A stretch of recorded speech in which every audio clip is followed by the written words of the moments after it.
ಕಾಂಗ್ರೆಸ್ ವಿರುದ್ಧ ಬಿಜೆಪಿಯ ಶಾಸಕ ಸುರೇಶ್ ಕುಮಾರ್ ವಾಗ್ದಾಳಿಯನ್ನು ನಡೆಸಿದ್ದಾರೆ. ರಾಹುಲ್ ಗಾಂಧಿಗೆ ಒಬ್ಬ ಸ್ನೇಹಿತ ಇದ್ದಾರೆ, ಅದು ಸ್ಯಾಮ್ ಪಿತ್ರೋಡಾ.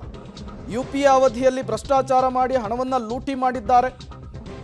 ಅದು ಸಾಲದು ಅಂಥೇಳಿ ಪ್ರತಿ ಪ್ರಜೆಯ ಆಸ್ತಿಗೆ ಕೈ ಹಾಕಬೇಕು ಅಂಥೇಳಿ ಪ್ರಣಾಳಿಕೆಯಲ್ಲಿದೆ. ಇದ್ಯಾವುದು ಕೂಡ ಬಿಜೆಪಿ ಮಾತ್ರವಲ್ಲ, ಕಾಂಗ್ರೆಸ್ನ ಸ್ಯಾಮ್ ಪಿತ್ರೋಡಾ ಮಾತು. ಇಷ್ಟು ದಿನ ಕಾಸ್ಟ್ ವಿಚಾರವನ್ನು ಇವರು ಮುನ್ನೆಲೆಗೆ ತರ್ತಾ ಇದ್ರು. ಈಗ ಹಲವು ವಿಚಾರಗಳನ್ನು ಕೆದಕುವಂತಹ ಕೆಲಸವನ್ನು ಮಾಡ್ತಾ ಇದ್ದಾರೆ. ಜಾತಿಗಳು ಧರ್ಮಗಳನ್ನು ಒಡೆಯುವಂತಹ ಕೆಲಸ ಆಗ್ತಾ ಇದೆ ಅಂತೇಳಿ ಆಕ್ರೋಶವನ್ನು ಹೊರಹಾಕಿದ್ದಾರೆ. ಮಾನ್ಯ ರಾಹುಲ್ ಗಾಂಧಿ ಅವರಿಗೆ ಒಬ್ರು ಫ್ರೆಂಡ್ ಫಿಲಾಸಫರ್ ಗೈಡ್ ಒಬ್ರು ಇದ್ದಾರೆ. ಅವ್ರ ಹೆಸರು ಸ್ಯಾಮ್ ಪಿಟ್ರೋಡಾ ಅಂತ. ಸಾಗರೋತ್ತರ ಕಾಂಗ್ರೆಸ್ ಪಾರ್ಟಿ ಅಧ್ಯಕ್ಷ ಅವರು. ಓವರ್ಸೀಸ್ ಕಾಂಗ್ರೆಸ್ ಒಬ್ಬ ಚೀಫ್ ಅವರು.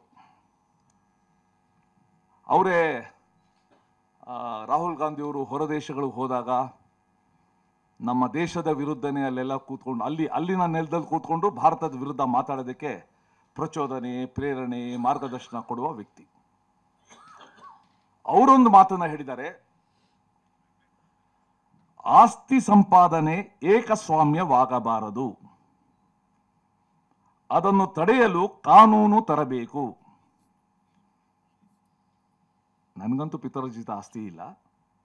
ಪಿತ್ರಾರ್ಜಿತ ಆಸ್ತಿಯು ಮಕ್ಕಳಿಗೆ ಕೇವಲ